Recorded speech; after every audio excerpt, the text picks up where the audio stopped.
Ladies and gentlemen, Vaikunta ஏகாதசியை முன்னிட்டு கடைசி நிகழ்ச்சியா ஒரு புதுமையான கதாகாலட்சேபம் நடைபெற இருக்கிறது. ஆக எல்லாம் ரெடியாச்சு. கும்பகோணம் மகாமகம் மாதிரி துக்லாஞ்சேரியில கூட்டம்னா கூட்டம், பெரும் கூட்டம். இறைவணக்கம் பாட டி.எம். சவுந்தரராஜனை கூப்பிட்டிருந்தான்.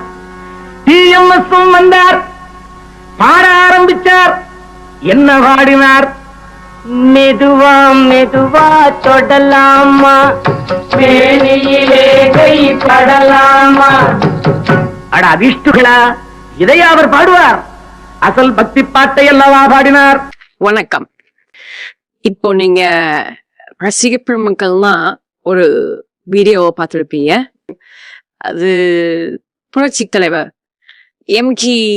ராமச்சந்திரன் அவர்கள் நடித்த ஒரு திரைப்படம். அந்த திரைப்படத்தில் அவர் ஹீரோ தனது மைத்துனருக்கு ஏற்பட்ட ஒரு சிக்கலில், அதாவது ஒரு கொலை வழக்கை அவரை காப்பாற்ற இவர் காவல்துறையிடம் தன்னை அடையாளப்படுத்திக் கொள்வார்.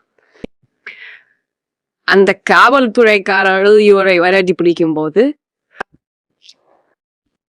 அவருடைய நண்பர் ஒரு நாடக அமைப்பாளர், அன்று அவர் செய்ய வேண்டிய ஒரு வேலை ஒரு சொற்பொழிவு, சொற்பொழிவுங்கிறத விட கதா காலட்சேபம்னு சொல்லலாம். அந்த கேரக்டர்ல எம்ஜிஆர் நடிப்பார். இதற்கு பின்னணி குரல் கொடுத்தது யாரு என்றால் ஐயா டி.எம்.எஸ். அவர்கள் தான். அது டி.எம்.எஸ். எத்தனையோ பாடல்கள் பாடியிருக்காரு. தனது பெயரை அதுல அவர் படிச்ச எந்த பாடல்களையுமே பேரை சொல்லல, இந்த ஒரு பாடலை தவிர. 2 இடத்தில் அது சொல்லுவாரு.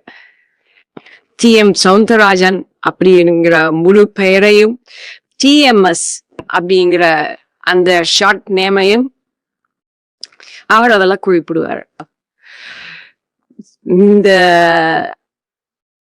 மாதிரி வேற எந்த பாடகருக்குமே கிடைக்காத ஒரு பெரிய பெயர். தான் படிக்கிற பாடல்கள்ல தன் பெயரே சொல்லக்கூடிய ஒரு வாய்ப்பு ஐயா டி.எம்.எஸ். அவர்களுக்கு மட்டும்தான் கிடைச்சது. இந்த மாதிரி தகவல்கள் எனக்கு யார் சொல்றான்னு கேட்டீங்கன்னா, சிங்கப்பூர்ல இருக்கிற டி.எம்.எஸ். தீவிர ரசிகம். 24 மணி நேரமும் கிட்டத்தட்ட டி.எம்.எஸ். ஐயாவையே நினைத்து கொண்டிருக்கக்கூடிய ஒரு நண்பர், அருமையான பழகக்கூடியவர். அவர் தான் இந்த தகவலை நம்ம சொல்லி அந்த வீடியோவையும் அவரை தான் பதிவிட்டு இருக்கிறார். இதே போல பல தகவல்களையும் சொல்லி வீடியோ நிறைய போட்டிருக்காரு. இனியும் போடுவார். நன்றி, வணக்கம், தேங்க்யூ.